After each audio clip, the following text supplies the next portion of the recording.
बिस्मिल्लाहिर्रहमानिर्रहीम। अस्सलाम वालेकुम व्यूअर्स, आप देख रहे हैं डाइनिंग और आज हम बगैर मसाला पीसे रेस्टोरेंट से भी ज़्यादा मज़े की निहारी बना रहे हैं। रेसिपी पसंद आए तो चैनल को सब्सक्राइब कर दें, बेल आइकन को ऑल पे कर देने से आपको वीडियो का नोटिफिकेशन सबसे पहले फ्री में मिल जाएगा। इस रेसिपी के लिए मटन या बीफ, आपको जो भी गोश्त पसंद हो ले सकते हैं। जब आप मीट शॉप पे जाएं तो स्पेशली उनको कहें कि बोंग वाला गोश्त है। 1.5 लीटर पानी इसमें शामिल कर दिया है। इस गोश्त में हल्की हल्की सी चर्बी भी होती है। बोटी का साइज बड़ा रखा जाता है। बिल्कुल लो हीट यानी कि दम वाली आंच पे 2 से 3 घंटे पकने से इसमें से चिकनाई रिलीज होगी और फ्लेवर डेवलप होगा। कुकर प्रेशर में गलने से नहीं मिल सकता। पैन के ढक्कन में जो सुराख था ना, उसे भी एल्युमिनियम फॉइल से बंद किया हुआ था। 2.5 घंटे हो चुके हैं और गोश्त 90% तक गल चुके हैं। हल्की हल्की सी यखनी बाकी है, तो हीट को ऑफ कर देते हैं। इसके साथ ही हम आ जाते हैं अपनी मेन रेसिपी की तरफ। 1 कप भर के घी या ऑयल शामिल कर लें। प्याज से मतलब आपको टिप देती चलूं, प्याज का छिलका उतार लेने के बाद अगर आप अच्छी तरह धो लेंगे ना, तो स्लाइस में काटते हुए आपकी आंखों में बिल्कुल भी आंसू नहीं आएंगे, यानी मजे मजे के खाने भी बना लेंगे और रोने से भी महफूज रहेंगे।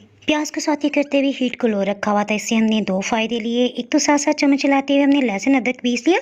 ये 2 खाने वाले चम्मच हम इसी स्टेज पे शामिल कर रहे हैं। और सेकंडली, जब लो हीट पे प्याज भुना जाता है तो ये बहुत जल्दी मसाले में घुल जाता है। अच्छी रंगत की निहारी बनाने के लिए प्याज पे ज्यादा तेज रंगत नहीं आने देंगे। हीट को बिल्कुल दम की तरह कर देने के बाद मसालों में 1.5 टेबल स्पून यानी 1.5 खाने वाला चम्मच अधकुटा खुश्क धनिया डाल देते हैं। पेपरिका पाउडर किसी अच्छे ब्रांड का इस्तेमाल करें, 2 खाने वाले चम्मच। ये जायके में तीखी नहीं होती। आधा खाने वाला चम्मच काली मिर्च पाउडर। काली मिर्ची ताजी पीसी थी, सो इसका बड़ा तीखा सा मजे का जायका होगा। ये गोश्त का बादीपन भी दूर कर देंगे। इस स्टेज में आपको टिप देती चलूं कि 1 कप पानी से थोड़ी थोड़ी मिकदार में डालते हुए इसे भून लेते हैं। नमक 1 चाय की चम्मच ये रह गया था, इसे शामिल कर देते हैं। अगर मसाले जल गए ना तो निहारी पे लाल रंगत की बजाय काली काली सी रंगत आएगी, जो कि अच्छी नहीं लगती। सर्दियों का स्टार्ट है, सो यखनी जम रही थी। इसे हल्का सा गर्म कर लेने के बाद सिर्फ गोश्त हांडी के मसाले में डालते हुए भून लेते हैं। इस तरह भूनने से गोश्त की स्मेल होती है ना, वो खत्म हो जाएगी। नेचुरल का निहारी मसाला इस्तेमाल करें, इसमें पीपली वगैरह सब कुछ डली होती है। ये 2 खाने वाले चम्मच बिल्कुल बेस्ट रहेगा। और अगर आप स्पाइसी तेज पसंद करते हैं ना, तो 3 खाने वाले चम्मच शामिल कर सकते हैं। गोश्त को भूनते हुए 1 कप पानी थोड़ी थोड़ी मिकदार में डालते हुए खत्म हो गया। अब गोश्त में जो यखनी बची थी ना, ये 1 गिलास के मिकदार में है। अब हम ये डालेंगे। यखनी थोड़ी थोड़ी मिकदार में डालते जब गोश्त को भूनेंगे ना, तो गोश्त यखनी दोनों की स्मेल खत्म हो जाएगी। जैसे ऑयल मसाले की सतह के ऊपर आ जाए, दोबारा थोड़ी सी यखनी शामिल कर दें। अच्छी तरह से भूनते हुए 15 से 20 मिनट हो चुके हैं और इसी से निहारी में टेस्ट डेवलप होगा। 1 लीटर पानी इसमें शामिल कर देते हैं। अगर आप गोश्त को नहीं भूनेंगे तो इसमें गोश्त की हमक सी रह जाएगी। ढक्कन से कवर करते हीट को बिल्कुल लो कर दिया है। 3 चाय की चम्मच गंदम का लाल वाला आटा लिया है।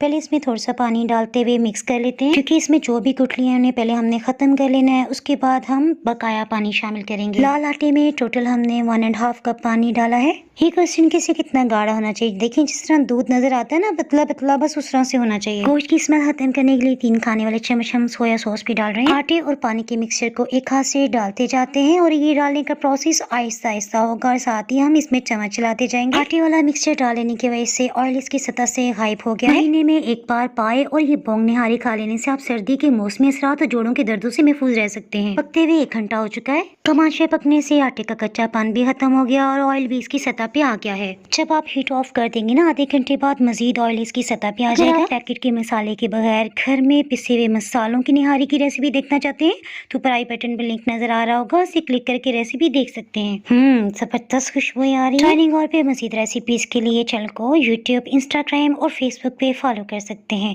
फिर मिलेंगे मजेदार सी रेसिपी के साथ। दुआ में याद रखें। अल्लाह हाफिज।